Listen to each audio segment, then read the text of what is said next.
Hi folks, I'm Alan Watt and this is Cutting Through the Matrix on April the 26th, 2015. Most of the news we have dished out to us today really show the side effects of something much deeper going on all the time. But to the general public, they see what seems to be unrelated events and so on, vague things about political signing of agreements and like trade partnerships, things like that. And they're kept in secret too. They won't give them to the public for very good reasons.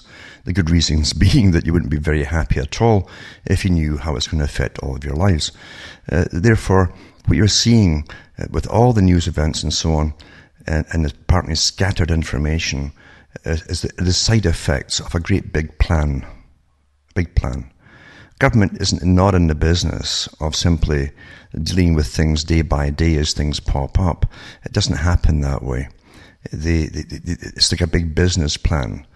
And they have many departments within governments designed to project the future, work towards the future for the existing system at the top, the elite system that is. And long ago, they knew, even before they gave the first free trade agreements out, they knew the effect it would have on the working class back home, because they'd be put out of so many jobs because of the mass importations of cheaper goods made abroad and so on. And that idea has been advocated since the 1800s. If you can buy something from abroad at a cheaper cost than it would be to manufacture it within your own country, then import it. It goes back to Adam Smith, in fact. He talked about that. So the organizations that became what you think are still your governments radically altered well over 100 years ago. And you've been living through the changes while they try to keep the sham on that is still your government and they're responsible to you. Nothing is further from the truth. And I've gone through the history of the movements that all came together in the 1800s and were led by those who saw that they could use the other movements together and incorporate them into a big global agenda, and incorporated technocracy. I've mentioned many times, not just technocrats. Technocrats are guys who work within technocracy as experts, and many of them behind the scenes in the political arena or working with the political arena are appointees, and they can go behind the scenes and get things done without it coming to public light for scrutiny or complaints. And that way the government's off the hook. The big foundations that were set up to run all the non-governmental organizations which would protest and demand things be done on behalf of those who owned and set and run the foundations, which are the big economic bosses of the day, going way back to the present time, as international corporations and top banks that set up the foundations. And they all work together in this same common cause that they have, to bring in a completely new system, a structure of society where everyone's life is controlled down below a certain elite level from birth to death.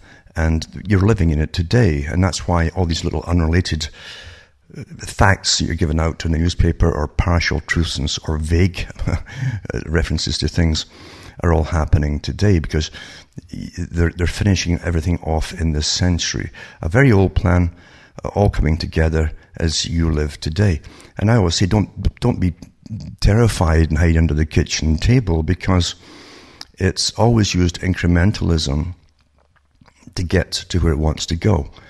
And it's done by behavior modification. They talked about this back in the 1930s when they brought in the different organizations that were heading towards us in the same direction. They brought them all into the one big group that was known by different names in the 1800s, and right into the 1900s and then 20th century. And then it basically came out openly as, again, a vague thing to most people. The Royal Institute for International Affairs, with all of its branches across the world under different names, Council on Foreign Relations and so on. And every British Commonwealth country had the same group working in governments and in high civil servant positions, and The US was just the same, went with the CFR. So you find that they've all been working towards this common goal of establishing a federation of nations. That was one term they used a long time ago. Today it all goes under globalization and free trade, with the setting up of big trade zones, conglomerates, if you like, just like taking over businesses. It's the same thing, taking over countries now and amalgamating them into these big trading blocks. Karl Marx talked about it, Lenin talked about it, and the big boys that run all the financial world system talked about it, still do. And they set up this private organization that's unelected by anybody, although they have many politicians as members of it, a private club, drafted up the EU agenda for amalgamating all the countries into and under the EU Parliament. And that's been done and accomplished. America, of course, was through the NAFTA. Before that, it was free trade agreement in NAFTA. And now that's blended into the Trans-Pacific Partnership, which also includes a lot of the countries, and most all the countries actually in Latin America. So part of the reason they're keeping it a secret, in fact, in the US, and not publishing the whole agenda openly to the public, so what's the point in voting too if your congressman will not give you a copy of it? Is that in secret? Well, we know that's a farce anyway, the whole external political nonsense. But anyway, the US thinks it's bad right now with the mass immigration from Mexico, which was always on the cards as a first step in the total amalgamation of the Americas and the borderless continent idea, same as Europe. And the US is going to end up basically the same as Britain is today, where if you go and visit Britain and you're born there initially, you won't recognize it at all. You'll feel like a foreigner, and the US is to become the same. Jacques Attali at the United Nations wrote about that in a couple of his books he's put out.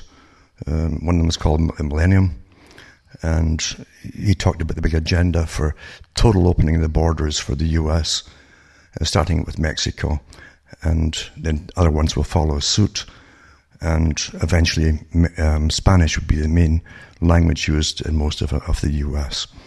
It's all on the cards. It was planned that way. It's still planned that way. The plan never changes, by the way, and it's going full steam ahead.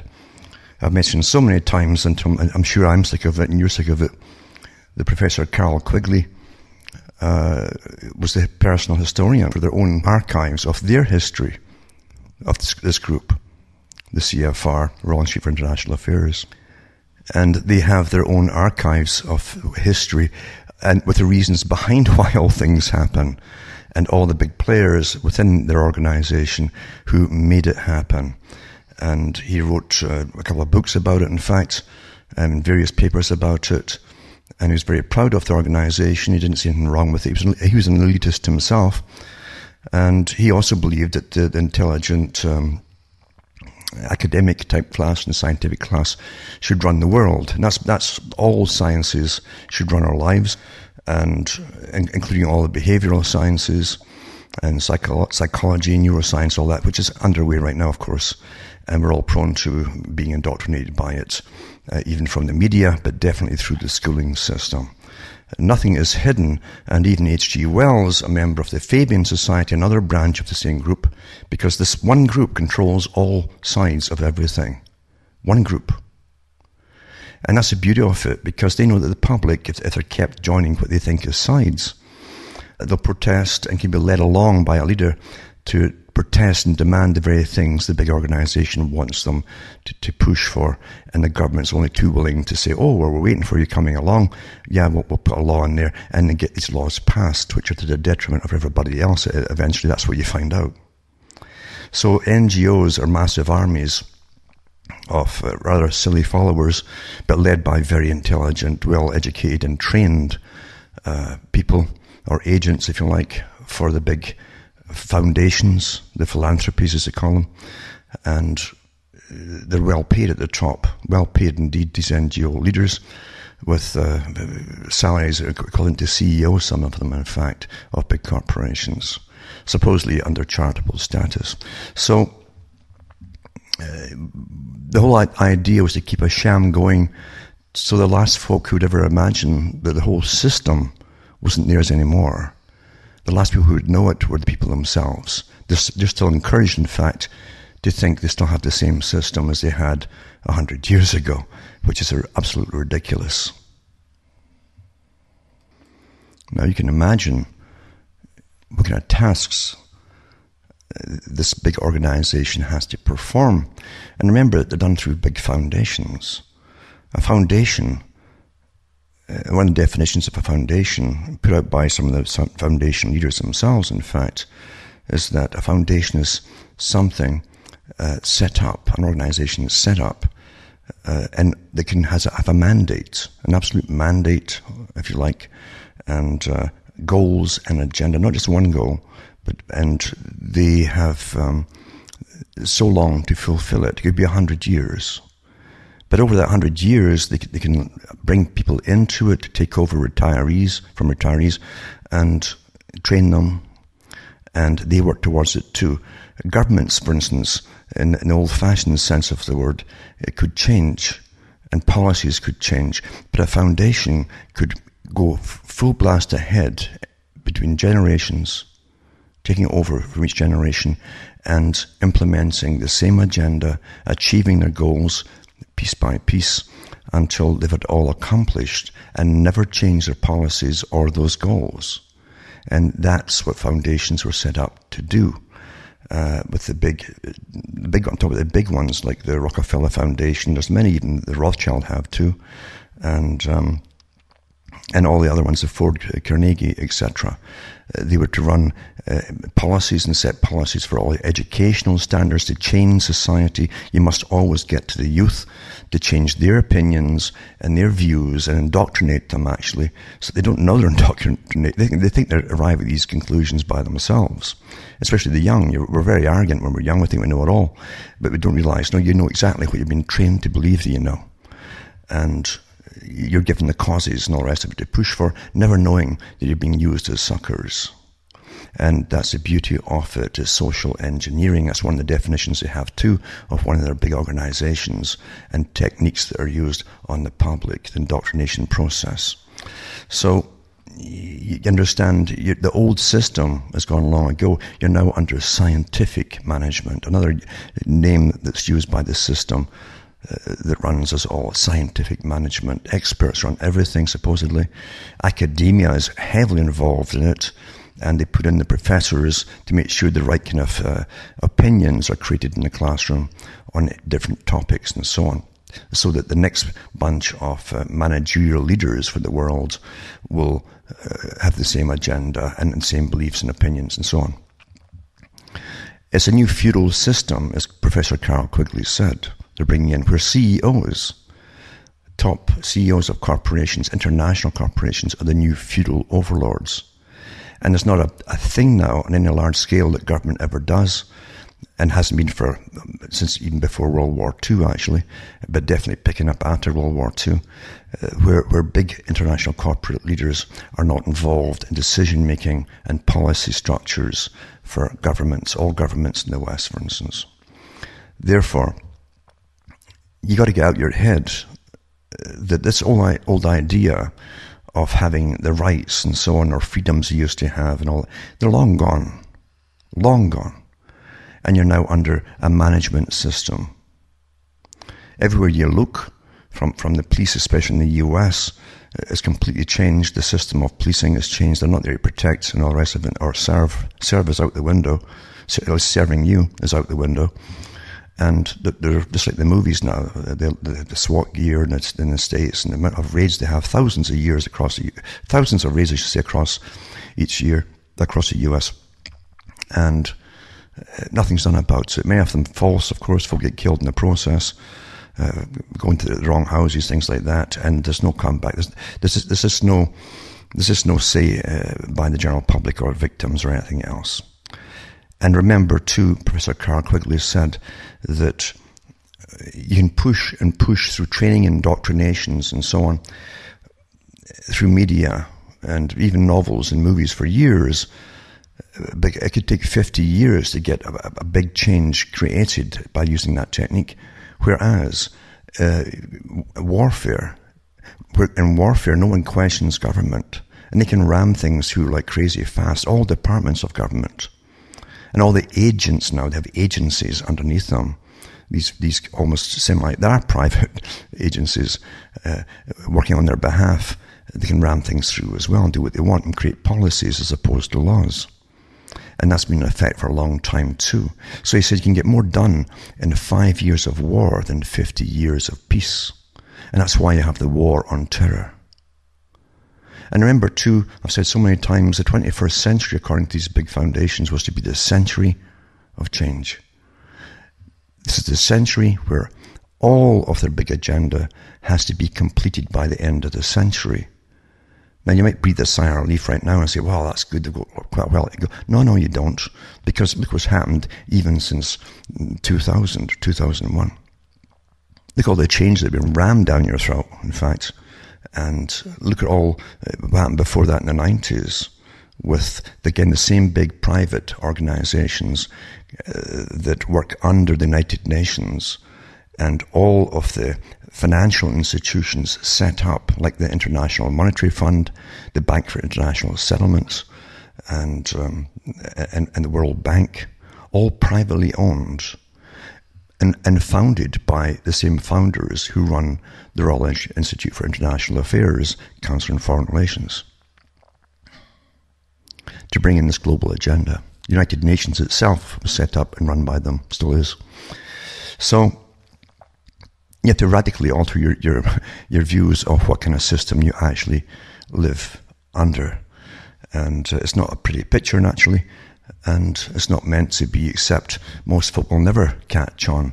They listen to the regular media and fall asleep, thinking everything's just fine, okay, and our betters, our betters, that's what we used to call them in Britain, those who were from a more elite class, professional types.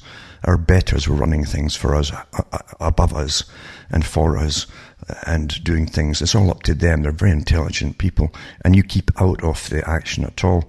In fact, you're kept in the dark, in fact. It's all a show. And that's how it's done. And that's why you have many, many news articles today that's nothing but rubbish and trivia. Rubbish and trivia. It's not hard to do the digging and find out what kind of system you're under. When they can come out after World War I, for instance, with the big global agendas and have world meetings about the future where they're taking the whole world and everything in it, including all of you and all of the children that come from you. Then they understand that you don't get access to these big global meetings that have been going on every year across the world, and you're excluded from the whole darn thing. That should tell you all you need to know. You're under this new feudal system. It's well underway. It involves eugenics. They have departments of population control that they're called departments of population in the United Nations. When it was the same organization, it was a League of Nations, they called it the Department of Population Control. It's the same thing still today. Attached to, guess what, the World Health Organization. Now, do you want a Department of Population Control managing your health as well? Do you? If you can't get around that one, well, there's no help. There's no hope for you at all, is there? So, we're being run by expert management, supposedly, and they're ramming full steam ahead through the mental health organizations that were set up to do the tasks they're doing now, which is monitoring children in some countries from birth, and it'll travel all through your life.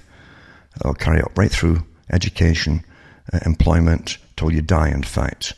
And they want eventually to have everyone tested annually with annual psychological evaluations for the mental health sections under World Health Organizations and so on.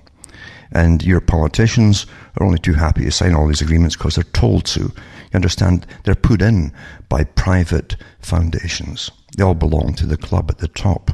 You don't need minor politicians belonging to it. You simply need all the leaders and the top advisors, they're all in on the act. And they have been for 100 years.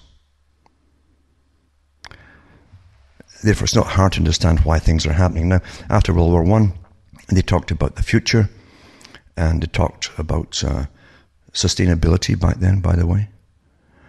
And 1930 came along, and they came out again with the systems to help to control all of us, a more comprehensive, detailed system, more precise system to control all of us again from birth to death, all the facets of life, society, economics, and everything else.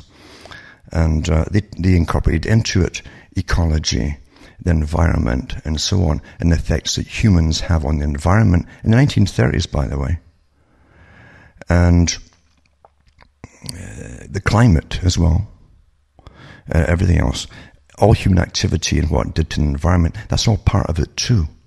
So don't think for a moment that this is a new phenomenon by the left wing, because they gave that job to the left wing to push all these things through. And it's very, very old. And the guys who run the economic systems and run the whole system put it out for you to follow.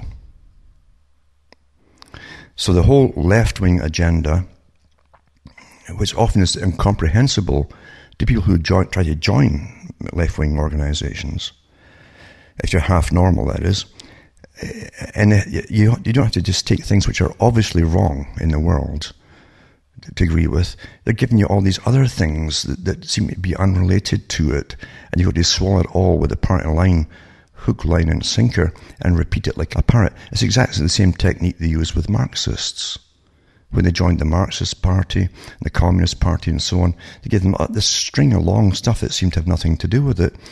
And folk never asked the questions, because in those organizations, it's verboten to ask the questions. You simply agree and nod your head if you want to get up the ladder. You see. That's how it's done. Now, the right wing's exactly the same. And those who work their way up, they all know in politics what this Council on Foreign Relations happens to be. Or let's say the Canadian Council on Foreign Relations, or Canadian Department of Royal Institute of International Affairs.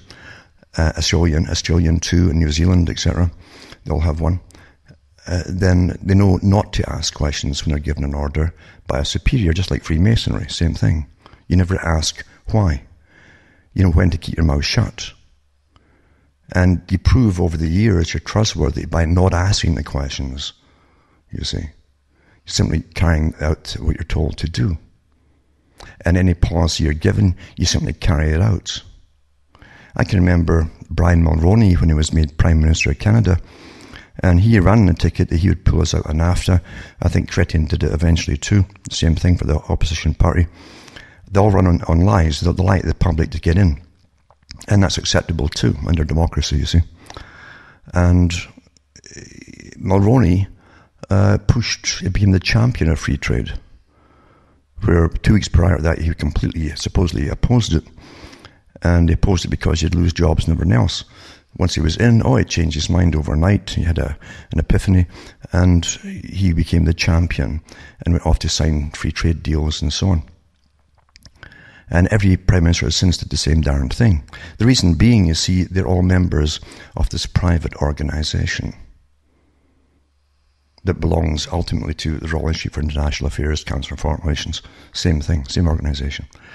So he rammed all that stuff through, and he says, ultimately, the greatest thing for Canada. And it was years later, when he was out of politics, he was given an interview on CBC, and he was asked, you really promoted free trade and so on, and said it'd be great for Canada.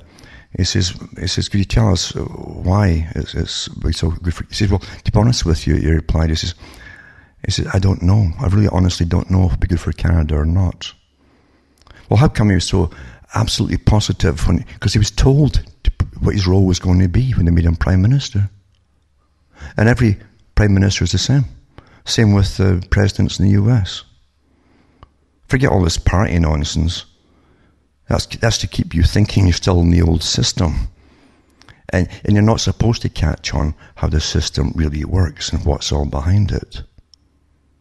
And you're definitely not supposed to know that you have no say in anything, actually. And because then that's when anger would happen, and folk would form other organizations perhaps to do something about it. They don't want that at all. They can't have that. So the facade is kept going, and they give you silly stories like, girls in Nigeria forced into prostitution and are sold as slaves. What's that got to do with your national well-being inside your own country? Nothing. And you don't even know if these stories are true.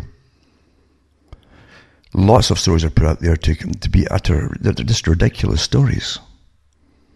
Distractions, like bubblegum for the brain. That's all. Because you're not supposed to concentrate and ask the right questions and go seeking the answers for them. Just believe in the system as it is. It's meant to appear all confusing because you've got a little brain, and the special folk who came out of special wombs who run your countries and all that, and economics, they got it all under control. Leave them to it. Don't ask questions. It's above your abilities to comprehend, they'll tell you. And go back to sleep and watch television and movies. If you look at some of the early members' writings, and they wrote more openly back then, back when they came out with the arrogance that they had, up until World War I, and then just after World War I, H.G. Wells was a member of this organization. He was also one of the founders of the Fabian Society, too, to push the left-wing social agenda. And he was quite blatant about what the social agenda was, because eugenics and Darwinism were all combined together. Progress, evolution, and human evolution and evolution of societies and control of societies and science was all wrapped together in his day, and he was a true believer, again, that the elite should run the lives of everyone else beneath them. Completely, that is. And he wrote The Open Conspiracy, that was the name of it, The Open Conspiracy, a non-fiction work, one of his many non-fiction works, where he outlined how it was going to be and why it must be so. And they were very blatant about it, and they really believed in what became, you understand, the left wing, everything's pushed by the left wing today, which always pushes total control over everything, ultimately. Not freedom at all, but more control over everyone. Was actually a right-wing conservative idea back in the early 1900s. All the economic leaders of the day, all the top academia and a wealthy class, all believed in total control of the masses. How do you achieve your objectives? And then they set up their big think tanks, etc., to study us all minutely. And they bring everyone into, historians and anthropologists, you name it, all brought in, and philosophers, to the one big organization at the top that make it all happen and manage the world today. And your minds are all managed for you. Your lives are managed for you. You think you've got choices, but you don't really. You've got limited choices. You can have, it's like an examination, in modern examinations, pick A, B, C, or D and tick it off. That's your choice. And you're picked, employment, I can be that, or that. They claim at the top. The experts tell you, I can be that, or that, or that. Maybe you don't want to be that, or that. Maybe you want to do something else. But school to work was all part of the Soviet idea too, because the big boys set up the Soviet Union, financed it, and really intensely studied it. Because then they could find out any mistakes along the way, how folk would react to this totalitarian type system. And remember, this totalitarian type system was promoted even amongst the followers from the get-go as an idealistic utopia, you see, which of course never materialized for the followers, but for the elite it certainly did. They lived like kings during that whole era. And it was a reign of horror and fear. So they could learn how to use the fear. Remember too, the reign of terror. Think about the reign of terror that Lenin introduced with the Bolsheviks right away, picking up people who were better known in little communities and stringing them up in public. They'd cut their stomachs, by the way. they'd tie their intestines, the long intestine, to a pole and force them at bayonet point to walk around that and literally decapitate themselves, you might say. And that was to terrify everybody to obey. And that's the extreme of what you call the war on terror is a war of terror, you see. Lenin and his boys talked about the counter-revolutionaries. Today it's called terrorists. And just like in Russia, that all the fake bogus terrorists or counter-revolutionaries, now you have so much of the same thing happening in the Western world to get the same agenda through. Because a good sprinkling of fear amongst the populace makes them obey and keep their heads down and not ask questions. You see. We're incredibly well studied, we always have been. But then, going back again to the World War I, H.G. Wells and so on talked about they didn't want mobility for the general population. Maybe he modified his views eventually because he knew they'd have to build up economies and so on. And transportation is vital for transportation of goods and so on, and imports and exports and all of that. But many of the elite were not happy with the sudden mobilization of the public, even by using the railroads, by the way, for the lower classes. Because they couldn't keep tabs on everybody back then so easily as they moved, and even workforces moved from this place to that place for work. And so they came out with the social insurance number to track them. That was part of it. So you couldn't get a job without a social insurance number, and that trick's been used in every country since. And they did not want, in Britain, people travelling all over the place with a private car, for instance. And it wasn't until about the late 60s, early 70s, actually during the 70s, that the occasional person amongst all the working class here had a car, generally an old vehicle they'd bought. And they made it purposely expensive for the MOT, Ministry of Transportation, test for the vehicle, which is done every year after it's 3 years old. And your license plates were expensive, your insurance was awfully expensive, and the taxation to license the vehicle, in fact, depends on how many cylinders even it has, or cubic centimeters, to tax it by that as well. So that's another way of dissuading most folk from trying to own one, is the cost of the upkeep and getting it on the road. Therefore, they wanted only a more of a middle-class folk to travel essential vehicles only.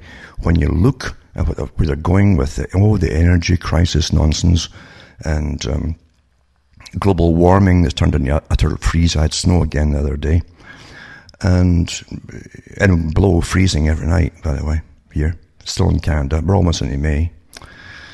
But it doesn't matter, because now we're in a climate change thing, they can blame everything on us, you see. And even though they're spraying the skies and causing the weather, and it's routine today, it's just routine operations of controlling the weather. That's old stuff. But the fact is, they didn't want people travelling on the roads forever and ever. And so, once again, by the power of the purse, they can tax you off the road, make it too expensive, and things like that. There's so many ways they can get you off the road. Under Agenda 21, Agenda for the 21st century, this is the century of change. Remember, all their agendas to be fulfilled. It actually have it stated in there that in these new community living areas you be given, there's be no private ownership of vehicles at all. Only essential vehicles allowed. That's your police, fire, ambulance, and probably bureaucrats and government and so on like that. And certain big corporations, top employees will have them as well. Now, you find in the Western countries, these big think tanks that work for the big foundations knew that they'd have to create a big, massive tax base, and they knew they could use Britain for a certain amount of time, but the debts incurred by wars for centuries actually, and borrowing from the private banks would decimate the country with the money due, with compound interest and so on. In fact, Britain, I think, just recently paid off, supposedly they announced, the debt for World War I. So it takes about 100 years to pay off that debt, And they've still got World War II and Korea and various other actions to go on since, including the War on Terror. So it's never-ending debt, of course.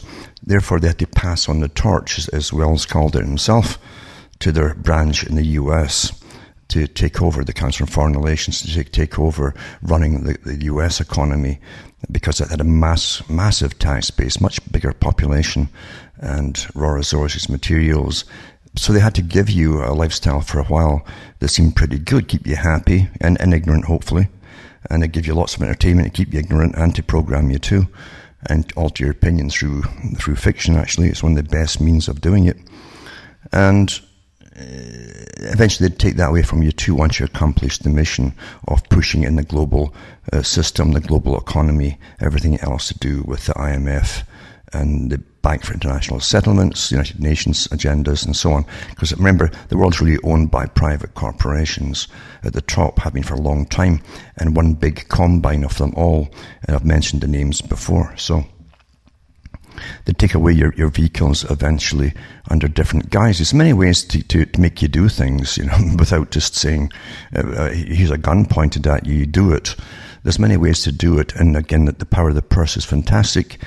And since the big system that runs the world also runs the legal system, and they create the laws, so anything that's illegal for themselves to do at the top, they make it legal for themselves to do, including letting themselves off with any charges at all. In fact, they're free from all charges when they collapse their own banks and all the rest of it and have us bail them out. But the cars are easy to get off the road through pollution tests and so on, keeping up and up and up the standards until nothing will pass except something that's about 2 months old.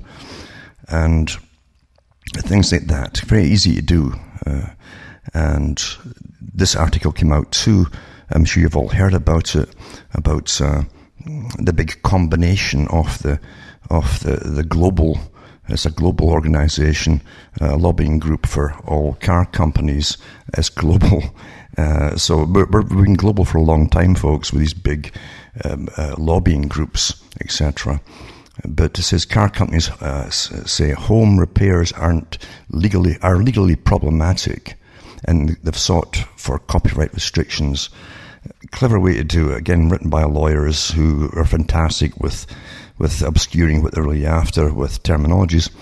But it says automakers are supporting provisions in copyright law that could prohibit some home mechanics and car enthusiasts from repairing and modifying their own vehicles. It's really to do with repair. They don't want you repairing them, but it sounds bad saying repairing, so they say modifying, you see. But remember too, you see, for total control, you cannot be independent of anything in the system. For food, so all food's owned by outside Monsanto's and the big boys and so on, and the big agribusiness companies, international. Water, same thing. And they're still gobbling up your water that really is under your house or whatever, and taking over ownership and saying, we'll pay, you can actually rent the water now, each cup of it. And same with your vehicles too. You can't be independent on anything at all. This is in comments filed with the federal agency that will determine whether tinkering with a car constitutes a copyright violation. OEMs and their main lobbying organizations say cars have become too complex and dangerous for consumers and third parties to handle. Now, believe you me, when they first put these gimmicks in under the guise of anti-pollution and so on, they're nothing but gimmicks. Even the mechanics hate them, because you open up the hood now and there's hoses going all over the darn place, and all these various chips and so-called sensors that are junk, to be honest with you. But it's all to make it appear to be utterly... It's the same engine. It's an internal combustion engine. Gas comes into the thing, a spark is timed on a compression stroke, and it fires. It's quite simple. All the rest of it is superfluous nonsense, believe you me. There's always remember, for everything that they put forward, there's always a long, complex excuse for it all, with pseudosciences involved in it, you see. That's the good reason they give you. But then there's a real reason. There's always a real reason which you're never told about. And that was to eventually take all the rights that you have over that vehicle away from you. They've already trained you, by the way, with your computers. Everything, every program you get and every app and all the rest of it, it's not yours. Nothing's yours. Even if you buy the thing, it's not yours. And they own everything. They've already trained you to accept that silly premise, and you do accept it. So you've been trained already. So here's another one coming down the pipe using the same technique. Well, you see, it's copyright violation, you know. All these little chips in there in that central computer, it's got are ours, and you can't tamper with it, you see. So allowing them to continue to fix their cars has become legally problematic, according to a written statement from the Auto Alliance, the main lobbying arm of automakers. It's a lobby group. You see, they have access to governments, you don't. That's your democracy. So stop calling this whole system a democracy. It's a farce. Come on. The dispute arises from a section of the Digital Millennium Copyright Act. Digital Millennium Copyright Act, that no one thought could apply to vehicles. No, you never do. But it applied to anything they want to. You see, they're not stupid at the top. When it was signed into law in 1998, but now in an era where cars are rolling computing platforms, the US Copyright Office is examining whether provisions of the law that protect intellectual property should prohibit people from modifying and tuning their own cars. Every 3 years, the office holds hearings on whether certain activities should be exempt from the DMCA's Section 1201, which governs technological measures that protect copyrighted work. The Electronic Frontier Foundation, a non-profit organization that advocates for individual rights in the digital world, has asked the office to ensure that enthusiasts can continue working on cars by providing exemptions that would give them the right to access necessary car components. It says interested parties have until the end of the month, you wait a long time, but at the end of the month, right, to file comments on the proposed rulemaking, and a final decision is expected by mid-year. Don't bother, because I'm telling you, their decision is already made. It was made before they even started putting these chips in. They always plan way ahead what they'll get, and then we'll get this, and then we'll get that, and then we'll push this. That's how things are really done in every area. It says in comments submitted so far, automakers have expressed concern that allowing outsiders to access electronic control units that run critical vehicle functions like steering, throttle, inputs and braking leads to an imbalance by which the negative consequences far outweigh any suggested benefits. According to the Alliance of Global Automakers. The Alliance of Global Automakers? In the worst case, and you keep voting for national governments, it's such a joke. The organizations said an exemption for enthusiasts leads to disastrous consequences. Complex software and increased risk, it says. Industry concerns are mounting that modifying these ECUs and their software coding that runs them could lead to vulnerabilities in vehicle safety and cybersecurity. Imagine an amateur makes a coding mistake that causes brakes to fail and a car crash ensues. Furthermore, automakers say these modifications could render cars non-compliant with environmental laws that regulate emissions. You understand, it's already built in them that the police, if they're given a code, by the way, and you'll see this working eventually, can stop all your cars, or individual cars for that matter. Or run them off the road, or maybe over a verge or something, who knows.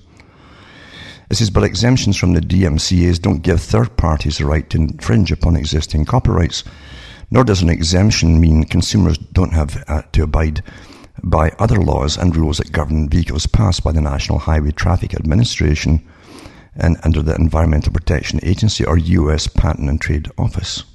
It says it's not a new thing to be able to repair and modify cars, says Kit Walsh, staff attorney with the Electronic Frontier Foundation. It's actually a new thing to keep people from doing it. There are these specialized agencies that govern what vehicles can lawfully be used for on the road, and they have not seen fit to stop them from repairing cars. And so that's the argument you've been given, and so on. And it could make it unsafe and blah, blah, blah, blah, blah, blah, blah. It says, aftermarket suppliers and home enthusiasts have been modifying ECUs for years without dire consequences. By tweaking the ECU codes, a process sometimes known as chipping, they boosted horsepower, improved fuel efficiency. Why do you think they didn't do that by the manufacturers, folks? They don't want fuel efficiency because all same shareholders own the companies as own the oil industry and the gasoline industry.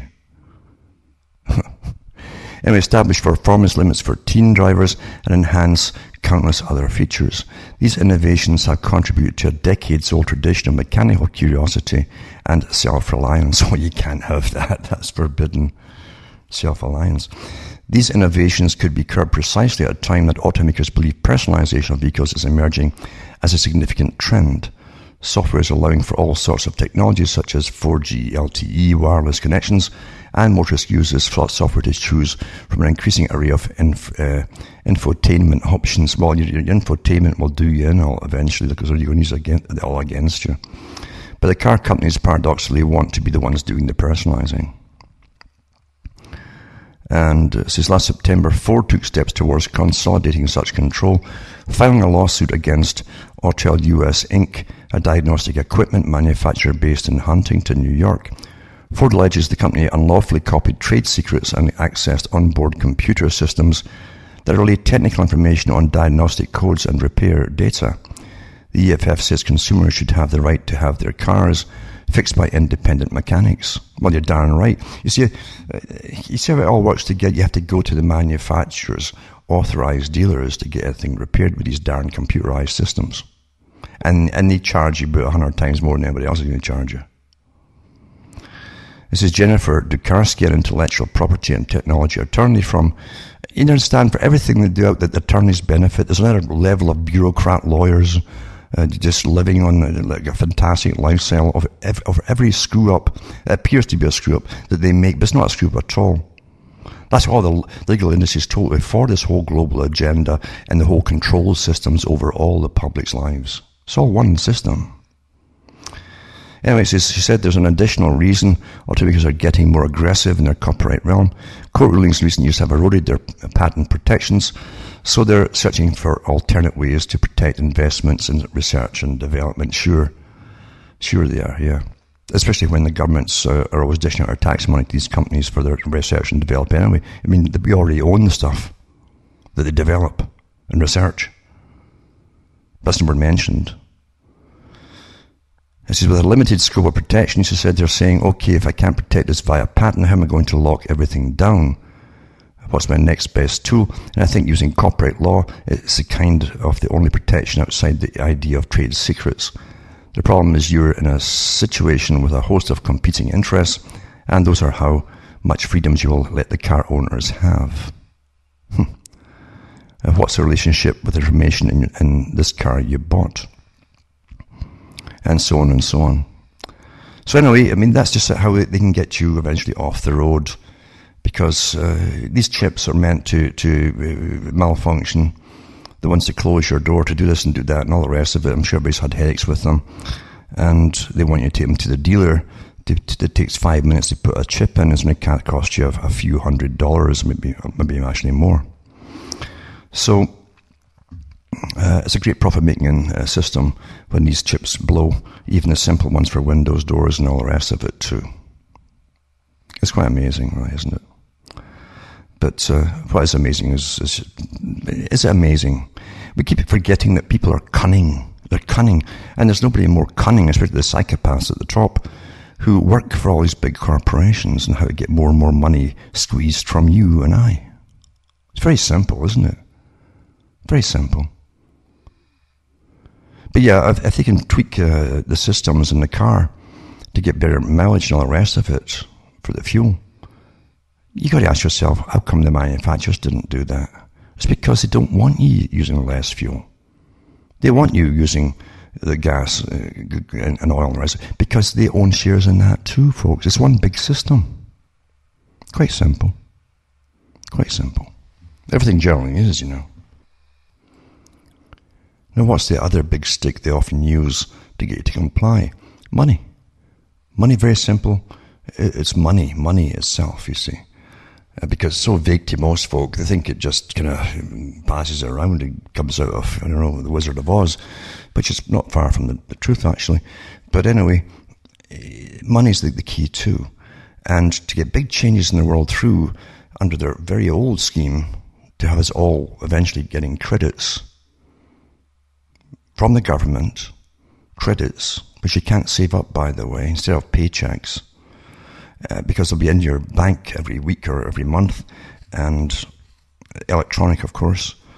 And come the end of the month, when it's time for renewing your pay, if you want to call it pay, it's simply all the stuff you've saved up just disappears, and you start from scratch again with a new lot. See, that was discussed under their technocracy plan in the 1930s. But anyway, it says, this article I'm going to read now ties in with, it's the same scam as the collapse of the banks already. Remember, the banks didn't simply disappear. We bailed them out. After the last scam they pulled off by selling worthless mortgage bonds across the country and all the rest of it, and derivatives that were vastly overpriced and all the rest of it. And they're raked in money like you wouldn't believe. And it all disappeared, supposedly, money in heaven. And if you believe that, well, you're certainly not an atheist. And the thing is, they never went to prison for it, you see, because it was meant to happen. They knew it was going to happen. To change the system now, you need bank crashes, or what appears to be crashes where the public suffer, but the banks won't. Remember, in January too, every country under the Bank for International Settlements and IMF, the US, Canada, all the countries signed into law that they'll do these bail-ins, not bailouts, where they'll grab your savings, you see. And that has to happen to get the agenda through, to bring in the new system, you see, of credits and all the rest of it that they've already had planned for an awful long time. And I'm sure every problem with it has been worked out before they introduce it, and all the reactions to it as well. Everything is worked out years ahead, like a war plan, you see. And the banks for themselves will lose nothing, because the top CEOs are all that matter. Their income and lifestyle will stay the same and increase, actually, whereas ours will all plummet under this controlled society. But the last time, as I say, the banks in 2008 have been just buying and selling, jacking up their prices of worthless mortgages and selling again. And they're all in the act. All the banks were doing this out of utter greed and so on. Public understand the greed, but they don't understand any other motive. They can't understand any other motive, because greed's easy to understand. But it's more than that. It's to get changes through, global changes. Anyway, it says here, Canadian banks are now on the hook for hundreds of millions to companies caught in oil carnage. Canada's awfully good. The British Commonwealth countries are awfully good at keeping things from the public. They give them silly little stuff on the news and stuff. It's almost rural stuff and like old tales of rural Canada out of Anna Green Gables, as opposed to any truth. And it's good enough for most of the folk that have been trained since birth to accept that stuff as news. But it took about 2 years or 3 years, after lots of denials, that Canada had bailed out the top banks in Canada at the same time as the US were bailing out theirs. So it says here, because they're all interlinked today, all of them. And your so-called national banks, or what you think are national banks, are all heavily invested abroad. Everything's global. Anyway, it says Canadian banks on the hook now for hundreds of millions of dollars to companies caught in the oil carnage. So just like the worthless mortgages and so on, now it's the big boom they're going to have, and fracking and oil is just going to go through the roof too, and so on. This is Bank of Montreal, Canadian Imperial Bank of Commerce, and Bank of Nova Scotia are among, they're not the only ones, but are among lenders that provided price protection for US shale drillers that bought insurance against declines in energy prices when North American crude oil was above $90 US a barrel. And Canada's biggest banks are on the hook for the money. It says they're on the hook for at least $478 million of the US $26 billion owed to US oil and gas firms that bought protection against plunging crude prices. This is while the new Saudi stance has been trumpeted as a war on US shale.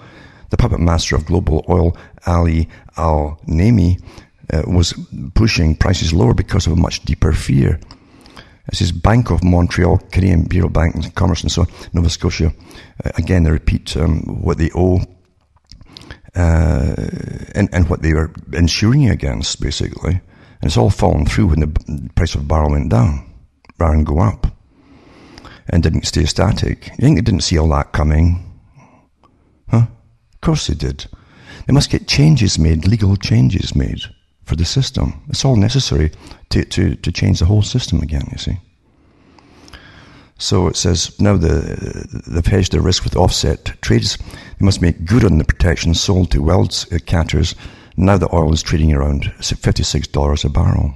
It says the lenders, along with Royal Bank Canada, Toronto Dominion Bank, had derivatives liabilities to U.S. energy companies, including Energen Corp and Pioneer Natural Resources Company at the end of 2014, with energy company records showing it. The amount owed is probably much higher than the $478 million US reported in the filing, as not all energy companies, including Canadian firms, disclose their hedging counterparties. If the banks haven't hedged right, then they're sitting on a pretty sizable liability, said Peter Rutledge, National Bank financial analyst, said in April 16th phone interview. But because they're so heavily regulated, the probability of that being the case is low. Canadian banks, the largest lender in Alberta's oil industry, aren't alone in being on the wrong side of energy hedges. Insurance in the form of derivatives contracts was also sold by Wall Street banks to finance the biggest energy boom in U.S. history. And it says the U.S. banks, just as their Bay Street counterparts, passed on the risk to hedge funds, airlines, oil refineries, and utilities. The fair value of hedges held by 57 U.S. companies in the Bloomberg Intelligence North American Explorers and Producers Index rose to $26 billion US as of December 31st, five-fold increase from the end of September, according to data compiled by Bloomberg. Financial institutions act as a go-between, selling oil derivatives to one company and buying from another while pocketing fees and profiting on the spread, according to Charles Peabody, an analyst at Portillo's Partners in New York. The question is whether the banks were able to adequately offset the risk when the market took a nosedive, he said. So therefore, all of this crisis creation, remember, to get laws passed, massive laws that affect everyone's lives, you must get crisis created. You must get it created, you see. And that they're building up to starting to use the bail-ins, you see, where they grab your savings, cause tremendous chaos within the country amongst the people who lose their money, and say, well, it's terrible what's happened, we've got to change all the laws and the way we live and everything else, and yada, yada, yada, to bring in the controlled society, where, as I say, eventually, just like the Soviet system, the government is your boss, and the government pays the wage, etc., etc., and you get credits issued. The only difference is you can't save them up. You won't have enough to save up anyway for most of you, but you won't be able to save them up, even if you try. Come the next month, the new amount comes in and the old stuff gets deleted. And you can read back to Bertrand Russell's writings in the 1940s, because he was part of this system that helped create the whole idea, the big agenda for the rest of the 20th century and the 21st century at all the global meetings. So nothing happens by itself as a singular event on a scale like this. It doesn't happen, folks. It's done for a much, much bigger purpose, to ram things through. It's obvious, isn't it?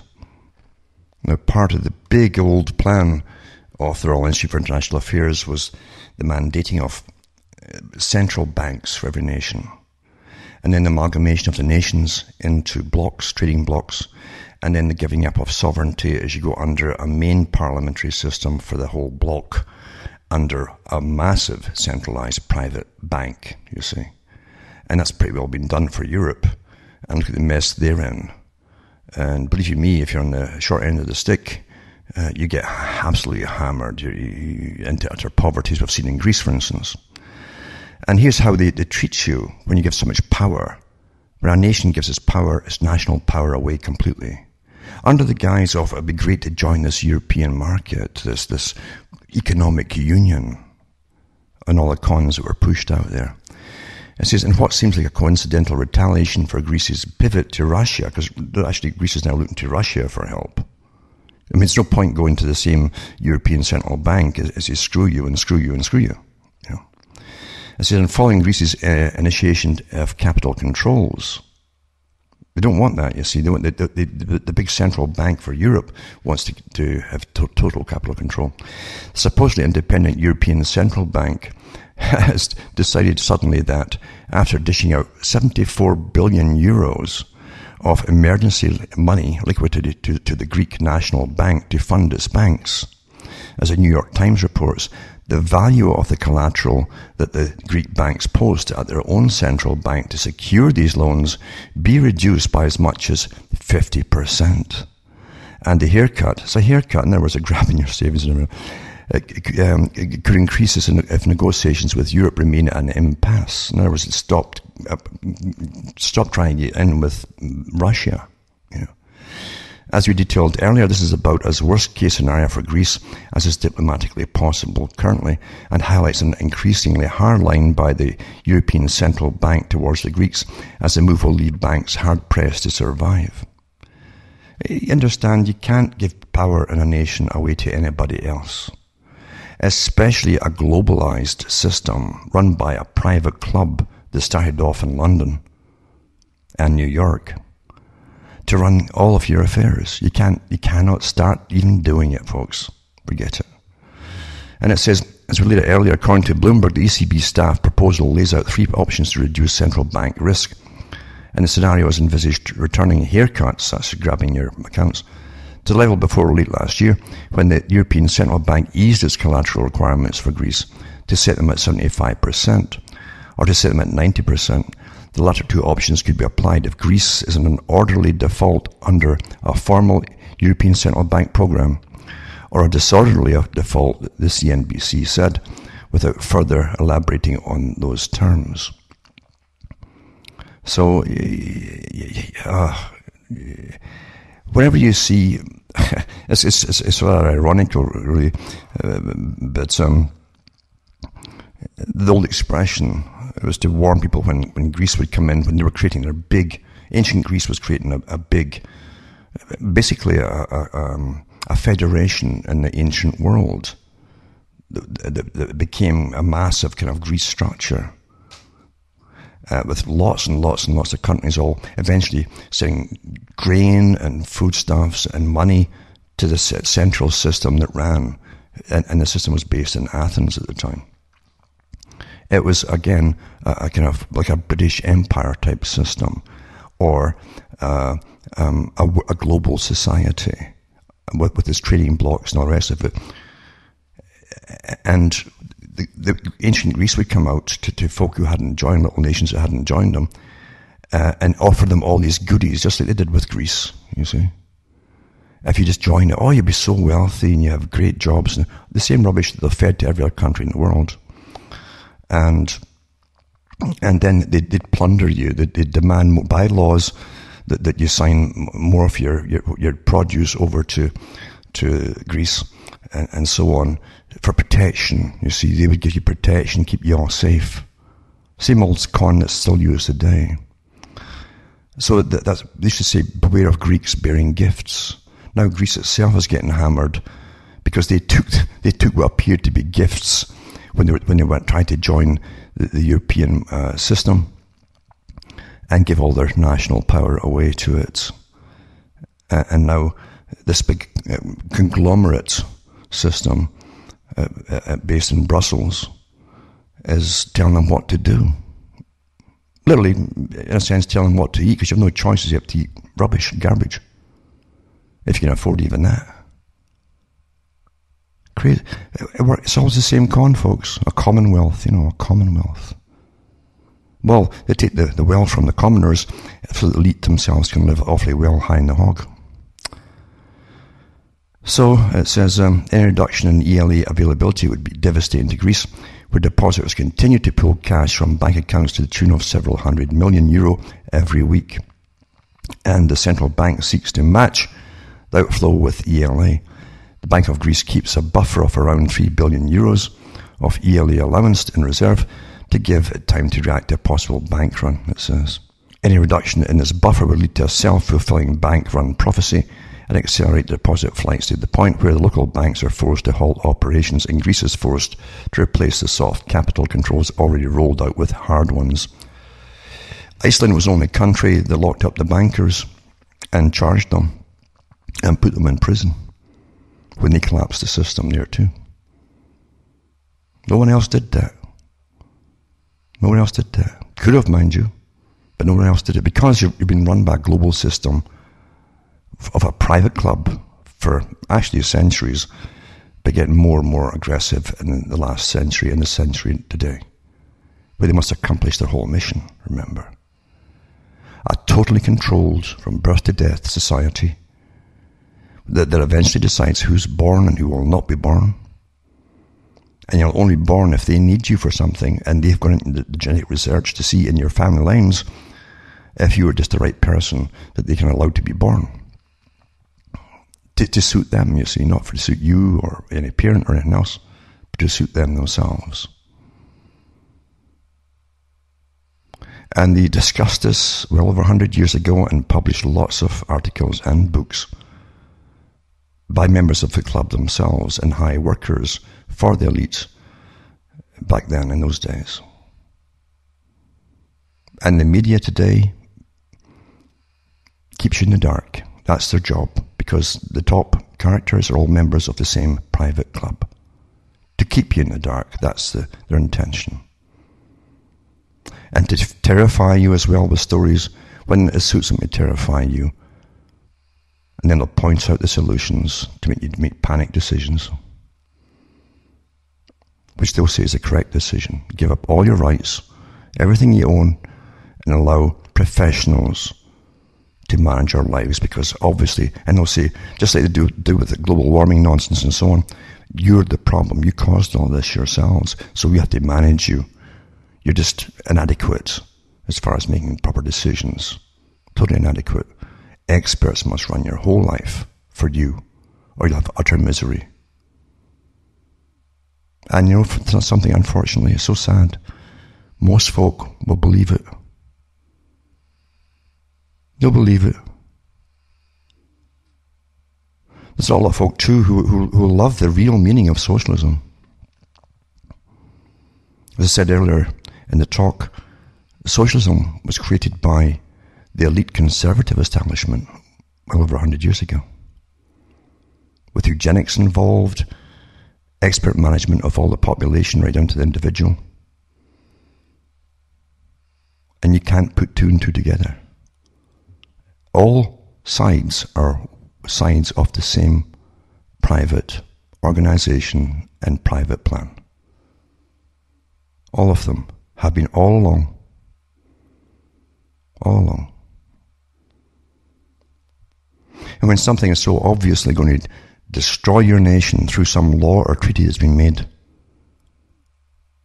and your own so-called leaders will not change it to save you, he's not your leader. He's owned by something above that. That's how it really is, folks. And there's nothing new in that at all. Not at all. From Hamish Marcella from Ontario, Canada, it's good night to me. Your God, your gods go with you.